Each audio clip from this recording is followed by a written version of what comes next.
Welcome again. Thank you very much again for giving me the opportunity. Let me start.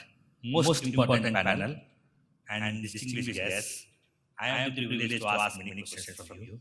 And let me start to set the scene. Basically, to get the target of decarbonization is not a simple thing because it requires a lot of investment. And these investments require money. And accessing the fund is again a difficult thing for the manufacturers. I'm coming from the manufacturer's point of view. Fund is not a problem for many people in some cases. But accessing the fund is the most difficult thing in some cases. So it's not that simple thing to actually get the funding according to the requirement, what is set, rules, etc. So let me actually take through the distinguished panel to understand how things are happening and how the manufacturers can actually take a cue from the funding agencies to look at their journey of decarbonization. Let me start with Mrs. Sohail. So, decarbonization requires significant funding. We all know that. And I wanted to understand how difficult or easy is it for you to get the funds, to organize the funding at the first part. Thank you very much. As you said correctly, fund is available. Access to the fund is very difficult. And I want to add one more point. It's like cost of fund is also related to this. If commercial rate is 9% and a special fund rate is 5 to 7%, then as an entrepreneur, it doesn't mean anything to me. And I think those kind of situations we go through, sometimes we have the fund, we apply, and it takes us so long time and ask for so many. For me, one example, we have made one great building. We have spent all our money, we started discussion with our partner bank, and they said, okay, you finish, certain level we will apply. After 2 years, still we didn't get the fund, and I believe that we will not get the fund anymore. So this is a case study we have in hand. I think we have to collectively work between all the stakeholders. What are the difficulties we are facing? Address to those if we want to really make it effective. Otherwise, we can talk a lot, but effectiveness will not be up to that level. Thank you very much. To just continue, to just get a feel of the scale, how long it took for you to apply for the funding, to documentation process for the fund? Like for the solar panel, we have the solar panel we have installed, that was very first. And solar panel, like we have applied around, it took us, I think, almost 6 months to apply, prepare the documents to finish everything. And it took us another 4 to 6 months to get the fund. And normally they disperse afterwards. First of all, the commercial bank, they lend the money, then later on they apply for the green fund from the bank, then they get it subsequently. Thank you very much. One more question. Continue. Do you get the fund fully or in parts? It depends, like the project wise, like maybe for solar, sometimes they pay us full, or maybe some portion. It depends. Yeah. Thank you. Thank you. My next question is to Mr. Rahman. So we know H&M has been doing a lot of things already, and it's been doing a lot on sustainability as well as decarbonization journey. And you also support your supply chain in funding it for their decarbonization journey. How is it that first question is the scale enough? Number one. Number two, how you can add value to the collective action to reduce the timelines, because in your case you are the owner and you can just choose, and how to reduce the owner and de-risking the funding and increase the impact, because we need funds, large amount of funds in short time to achieve the goal. Thank you so much. First of all, it's a pleasure to be here in this climate action forum. It's supposed to happen probably 10 years back. So we are a little bit late, but it's never late, I would say. We all know that many companies like us and even many of countries also signed the Paris Agreement, and we all are committed that within a short timeline, this is where the time bound came into the picture. That's 1.5 degree, the temperature we aim to go down for the world. It's a huge work. You just cannot say that if you put money over there, it's going to solve the problem. In fact, no. It's much more bigger elephant than itself, I would say. If I divide your questions, rather, maybe it's easy for me to talk what I'm doing in our house together with the people and the president that we have and the whole supply chain.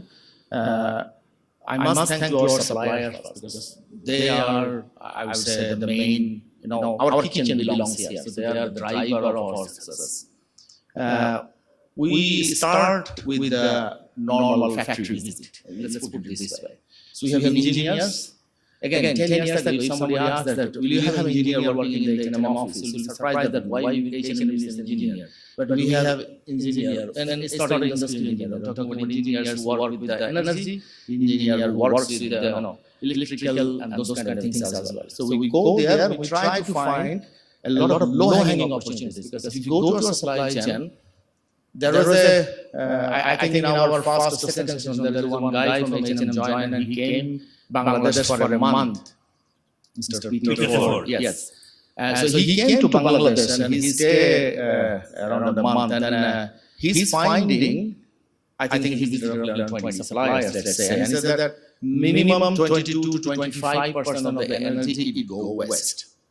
So let's capture that first. So with the expert help, we guide our suppliers. So we start with the simple factory visit. So that we do.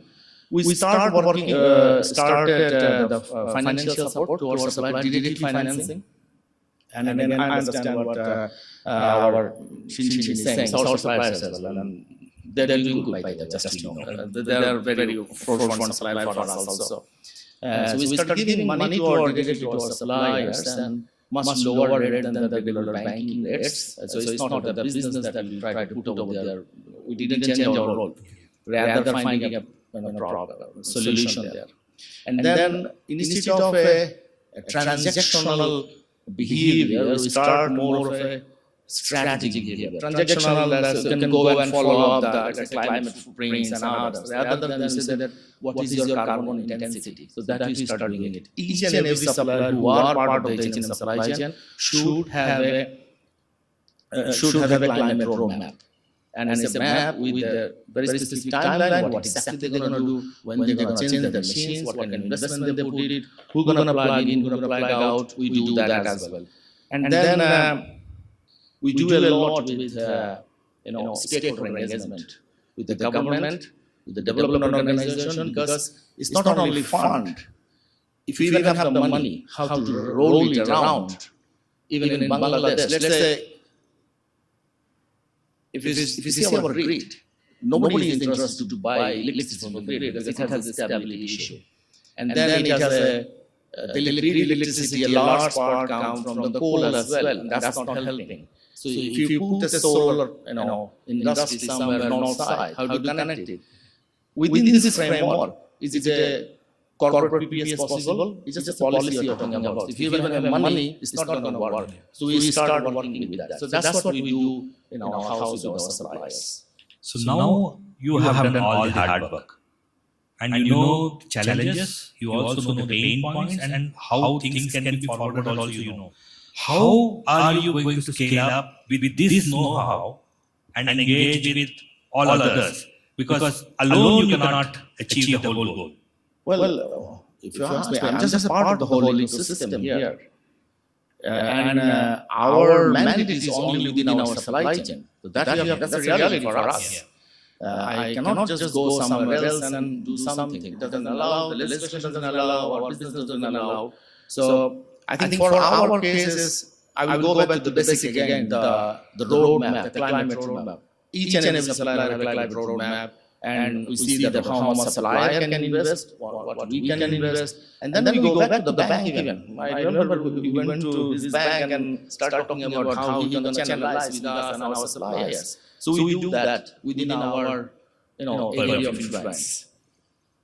Okay. Thank you. So now I will come to Mr. Alamgir's. ID call has been doing a lot, and I don't have to again repeat that because we have been doing it for a long time now. Now, when you are making the funds easy or making funds available, how are you de-risking it to SMEs where the balance sheets are not great, the ROIs are not going to be good enough, and how are you looking to de-risk that and engaging them and making them also a part of the journey of decarbonization, especially with SMEs? Thank you. So the whole, the inception of eCall as a specialized vehicle is exactly to address that.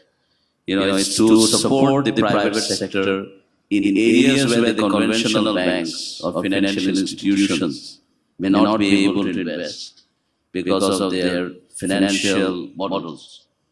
So the whole idea of eCall is to create a commercially viable market, so that eventually, when certain technology becomes, commercially viable to invest, that is when we expect the financial industry to participate. And there has been a number of such projects that we have done over the years. And because these are, in the conventional terms, thought to be high-risk investment, where the credit appetite for conventional banks may not be there in the initial stage, that is where eCall plays the role. So that's exactly what we do. So de-risking is obviously something we look at, because eCall being a state-owned entity doesn't mean that we just invest. It's a profit-making organization, unlike say an NGO or a development organization. So we have a very clear, profit-making agenda. So we pay dividend to the government, we pay tax to the government, and we run as a very professional private organization. So in terms of de-risking, what we tend to do, we just follow very similar project finance or corporate finance models, fully knowing that some of these projects are very long-term, with a payback period of not less than 6 to 7 years. And therefore, what we do, we take some sort of guarantees, that is where we're working on, that how can we engage some of the development partners to give us some guarantees on back of our investment. Because the problem that the challenges that we face today in the overall financial sector of the country is the two things. One is you need long-term financing, and because of the interest rate and the exchange rate scenario, you also need local currency funding in many cases. So you need long-term local currency financing, and that is a challenge. So I must thank the development partners and our government, where we have been channeling most of the funds through the development partners. Okay. But that's not viable. You see, when you talk about the overall ambition of Bangladesh as a vulnerable country to climate, we're talking about some $100 billion in the next 10 and 15 years. That's a huge amount of money. That's around 14 billion of investment that you need every year.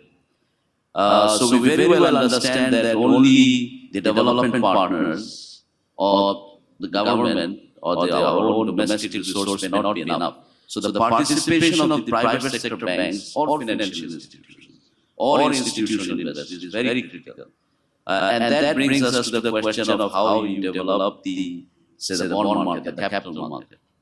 And there's a lot of work that's going on there. We have yet to see the capital market evolve to that stage.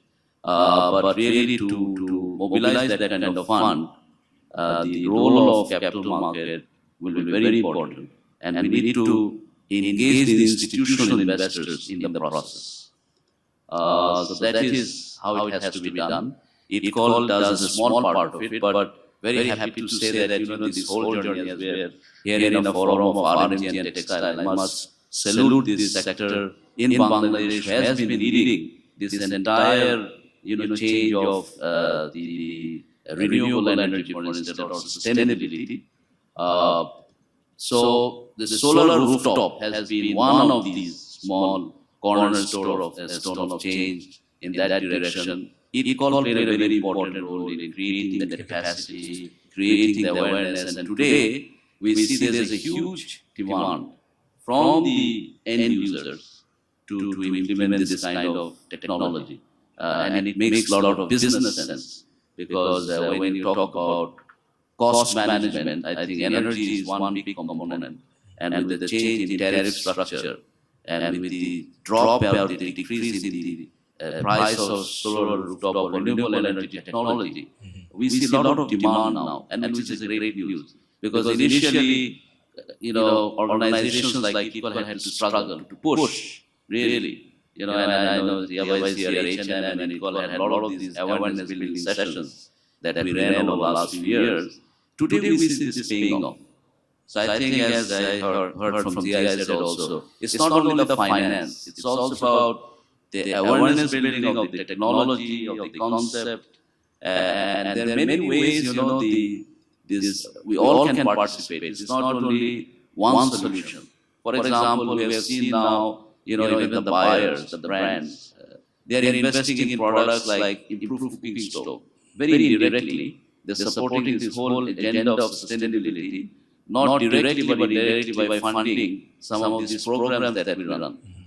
And taking benefit of, say, the carbon credit and reinvesting that into the sustainable program. So there are different ways of doing it. Thank you.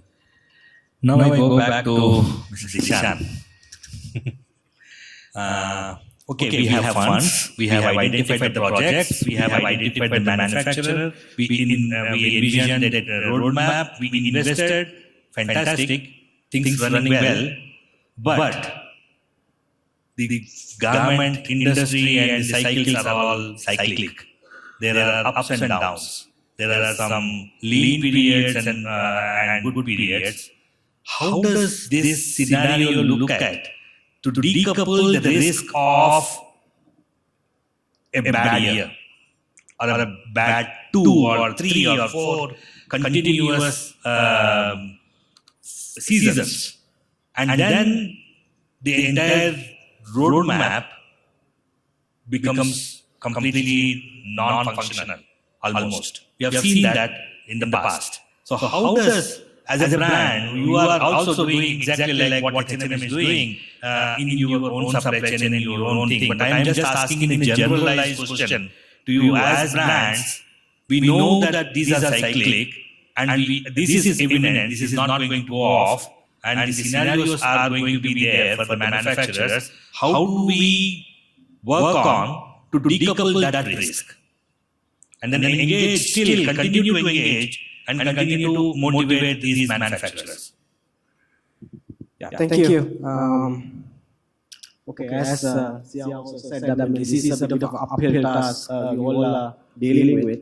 But as far as bestseller is concerned, and we want to know, where we stand. I mean, before we start moving in the roadmap.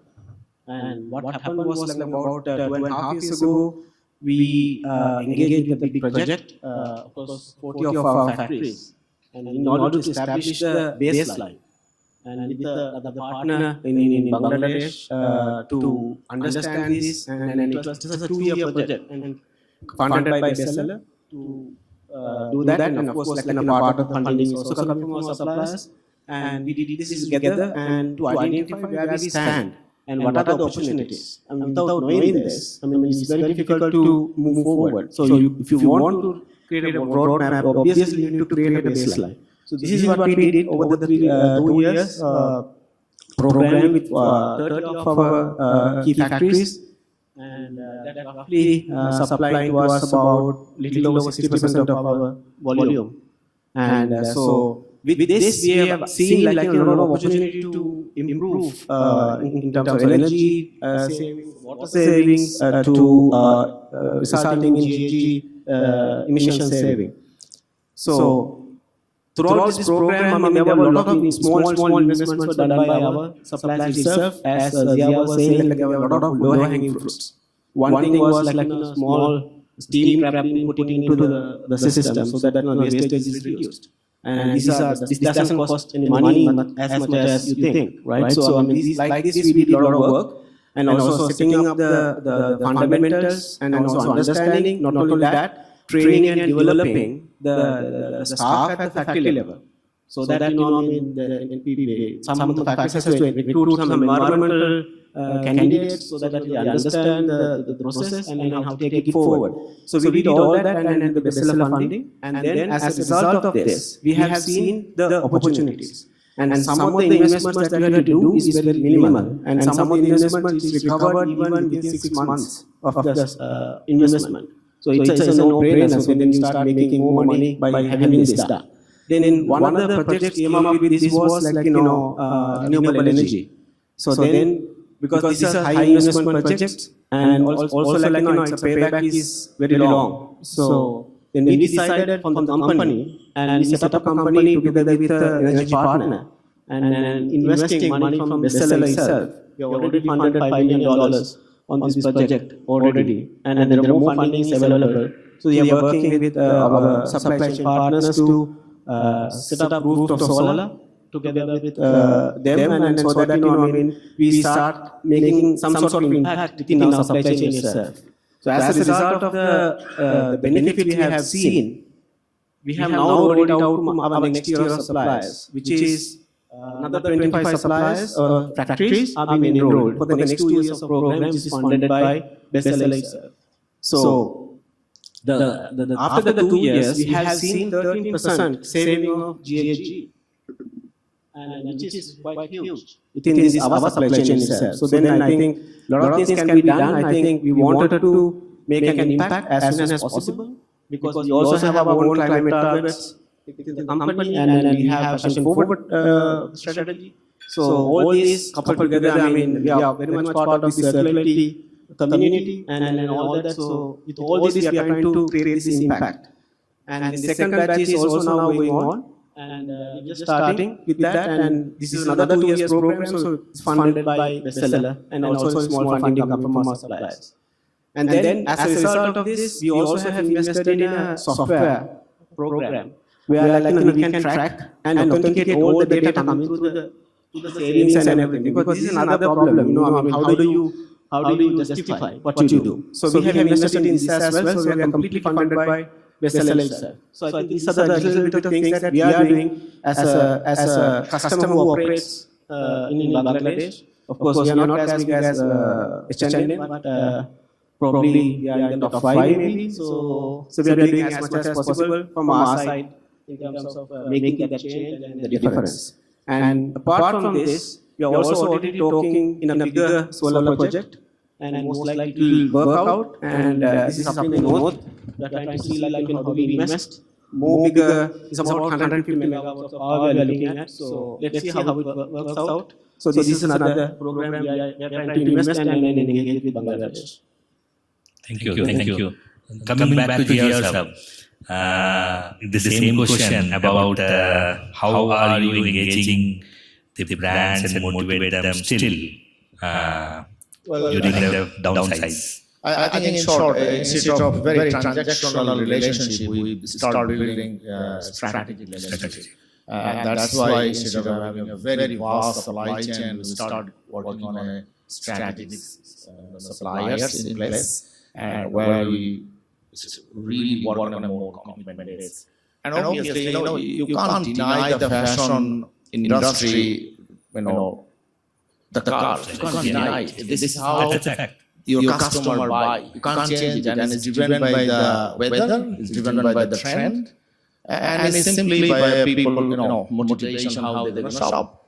I think I just cannot go and ask someone to, adjust your mind to buy the way I want. It's not going to work, rather how I can adjust. So I think we find out that there is a vast supply chain.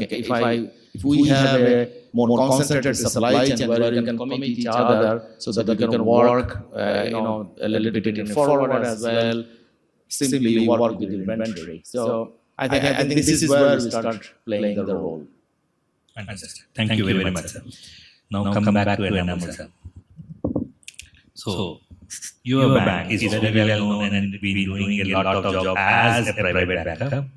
And now I wanted to understand from you the future 2030 challenges. What you foresee. What are current challenges which you are already working on and the strategies are working on. I'm just looking at the futuristic challenges which you foresee for the sector to support the system on the environmental funding. Thanks. And I think it's rightly addressing the session, and it's important that at some point of time we start. We are a private bank, we are a foreign bank, and I'm in the bank sector with the trendsetters as well. So on that note, I like to highlight a couple of perspectives as you mentioned about 2030. So like we seen 2012, 2013 Thursday Rana Plaza incidents, and where we see the private entrepreneurs come across very firmly. Between 2012 to 2023, probably industry has invested, private sector has invested about $5 to $6 billion. It's not written in the world, but to that point of time, the change has happened in the industry. But so the 2006 industry has $6 billion, today is about $47 million. Will that going to be six-fold change in 6 years the way we have developed? Probably no. The situation has changed, the quantum has changed, the environment has substantial factors to look at. So what I see from the two perspectives, one from the multinational clients perspective, but at the same time local entrepreneurs perspective. Multinationals, when they come up in terms of sustainability and green and innovation on that area, they're more self-driven, group guidance, self-driven ones. When I see the local entrepreneurs, especially on textile garments industries, is not self-driven, but for the reality check, where the buyer's pressures are there, the buyer's commitments are there. Either you fulfill those commitments or you're going to be left out. And our internal survey shows that by 2026, either you have a commitment or plan of action or you're going to be phased out. On that note, the particular perspective of owners and top management has a mindset which needs to cascade down the stream, that how you're going to document it. Documentation process of sustainability, funding, and fulfillment of the requirements is very important, which at times seems a bit of a missing leg on Bangladesh context. Number two, when I see the perspective of in standardization. Standardization is an important factor that are you going to follow the local procedures, are you going to follow the international procedures, or the IFC procedures? That has to be well cascaded. At the same time, it has to have validations.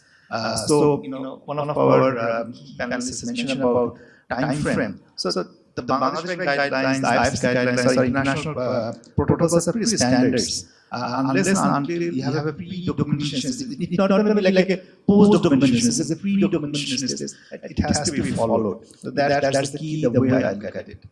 Third, today we are talking about, say, the water resource management, we are about 30% efficiency, where standard at 97%. So these are small components, and small components wise, when Vessel is talking about, when engineering is talking about, from their perspective, but at the same time, some form of alliance needs to be formed that the industry's investment has to be scaled up. So for $2 million, $3 million may not be a bankable position. It has to be seen like actual feasibility of, if it's $20 million, $30 million, what's result going to bring. Profitability is the last end. Banking financing is the last leg that promoter needs to think through. There's a hell of a lot of fund, and the fundings are like between 5 to 20 years of appointment is there. But it's a matter of scale up, right documentation, and international standard will be followed, which is the key in that particular case to follow. Thank you very much, sir. You have got almost all the points covered in that one answer. Now, let me come back to Bob.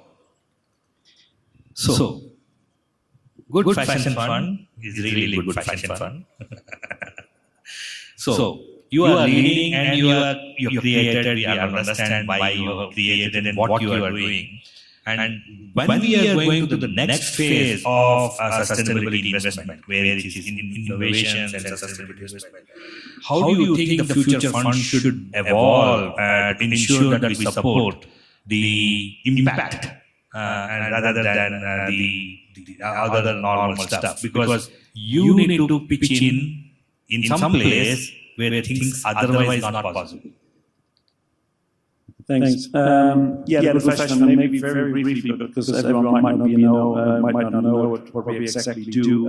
It's a fund which is initiated by the Lord's Foundation, really supporting manufacturers in India and Bangladesh on the uptake of equipment, and that is disruptive and new equipment, with a huge impact in terms of reduction on water, materials, but also energy.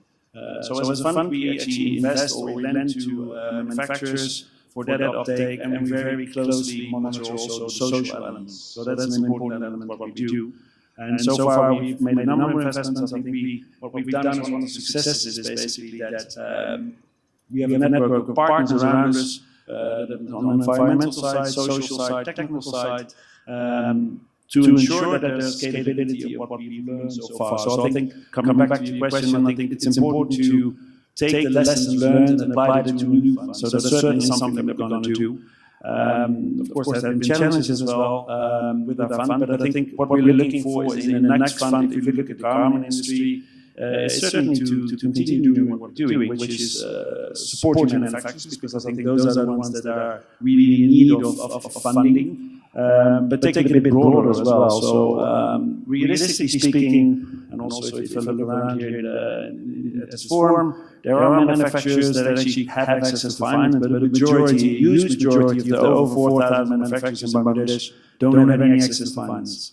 So what we really would like to do is take that further and also provide access to finance, which is not necessarily always debt, but access to finance to those manufacturers. I think that's a key element also in terms of what we're trying to do here in terms of climate action. I think the knowledge, the awareness of what needs to be done, what can be done, is with a certain sort of certain segment of the industry in terms of manufacturers. That should be much broader than it is right now. So if we go for a fund, it's not just the funding, it's also technical systems, basically support, not for the MCCs themselves, but also the whole ecosystem around it, because I think that's what you need in order to take the next step. So coming back to that ecosystem, I just the next point I want to ask you is, how are you developing that ecosystem, not just accessing the fund, but you need to again educate, communicate, and create documentation to access the fund. So how are you working on that ecosystem development? Yes, looking at the ecosystem, I think firstly the question is a demonstration fund. So we really would like to demonstrate, make a number of investments. Hopefully shortly we can announce a new one here in Bangladesh. But also to demonstrate an investment in equipment, but an investment which is in also climate action, makes sense from an environmental, in our case also social point of view, but also financially. So it's demonstrating through social media, but it's also demonstrating what we're going to do is that we bring our MCCs, the manufacturers, together with those other ones. What are the learnings, what have you done, just to make it practical, just to make sure that you have something on hand which is not just a piece of paper you have to fill in, but it's really about something tangible, and also to share the learnings. So I think that's important to keep on doing that in terms of the ecosystem. In a broader ecosystem, I think because besides the Good Fashion Fund, we manage 3 other impact investment funds. We really look also at risk mitigation, and I think that has been mentioned before. But I think we're a foreign lender with a lot of issues. I think we're being a foreign lender, actually getting approvals in Bangladesh, so it's not easy. At the same time, there's sufficient liquidity available within Bangladesh and the financial sector. So we just need to utilize it. So I think it's important to have risk mitigation, and that can be by donors, but it can also be, for instance, by brands, because I think they need to play a role in that, either by finance or by risk mitigation or guarantees, to make sure that the financial sector in Bangladesh is capable and willing to lend to also other SMEs. So the other fund that we have, we provide risk mitigation in terms of first loss, but it could also be risk sharing or tenor extension, making sure that actually there is money available for long-term investments. And I think that's the broader ecosystem. It goes really to SMEs, it goes to awareness, but it's also engaging with parties like the financial sector, but also donors around it, and typically make sure that the relationship with brands is not just a transactional one, but it's a partnership with the manufacturers. I think that's an important one. Coming back to that again, did you see the increase in the uptake, people, applications, and who were asking for that?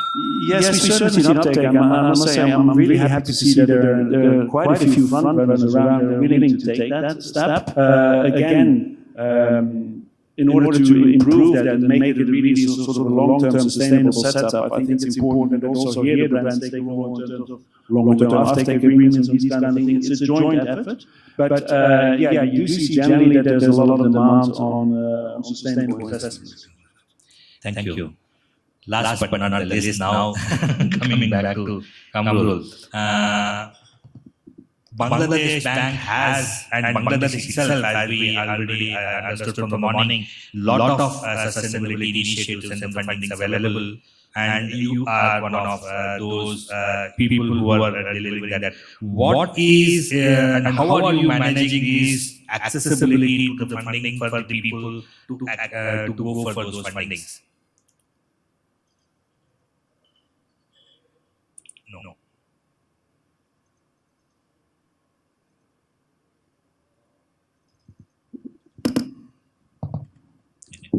Thank you. It's a very buzzword for now that green initiatives for sustainable finance. So our main purpose is to promote the sustainable finance products, especially the green products, projects and initiatives. And that's why we have created lots of funds, and the money is not a factor for Bangladesh Bank, you know. And the Bangladesh Bank is always very much eager to disburse the fund as early as possible for among the entrepreneurs who are going to take initiatives, especially for the green projects. And we have lots of projects. First one is a refinance scheme for environment-friendly projects, products, and initiatives, and which currently has 4 billion liquidity. Besides, we have a 50 billion fund of Green Transformation Fund, and we have another 10 billion fund, which is basically known as Technology Development Fund. And the BDT part, which is 4 billion, earlier I said that refinance scheme for environment-friendly projects and initiatives. We are going to increase this fund to 50 billion very soon. So fund is not a factor. Since we are central banker, we cannot communicate the entrepreneurs directly. And definitely we have to rely on some media, especially that is a bank or an NBFI. If you want to communicate with them directly, definitely there will be a disruption in the market. You know that very well. So accessibility of the funds sometimes depend on that media.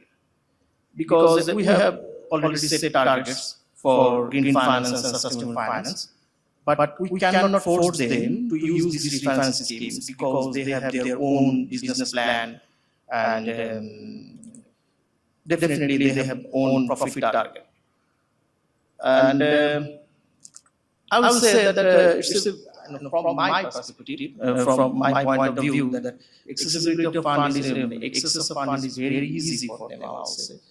Our target customer, definitely we target the customer who has a clean CIB and who has a good repayment history, and we also prefer the NBFI who has the NPL less than 10%. So if there is there anyone from IDLC or United Finance? Okay, then I will be very much loud and clear to say that these IDLC and United Finance are very much reliable on us to attract the large borrowers because their cost of fund is very high, so they cannot communicate with other, cannot compete with other banks in the industry. So they are very much they are getting very much fund. Huge fund from us, from these sort of finance schemes. And you will be also, if it is difficult to have the fund from Bangladesh Bank, they will not be so much reliable, so much dependent on us for refinance schemes. And we have some requirements such as documentations, which is very much related to the conventional loan processing. Besides, we have some additional requirements of documents, such as since we are promoting green initiatives, such as energy efficient machineries, so we have to show whether it is energy efficient or not. That's why sometimes we have to rely on the third party opinion. And that's why we need an additional requirements. Sometimes we need lead certificates or certificates from STADA for green building and initiatives. So sometimes it takes a little bit more time for us. Thank you. Thank you. Just to sum up from what I understood from this talk, thank you very much for all your insights. Strategic and not transactional, time-bound, documentation, standardization, validation, and scale up. These are my key takeaways from this. Thank you very much.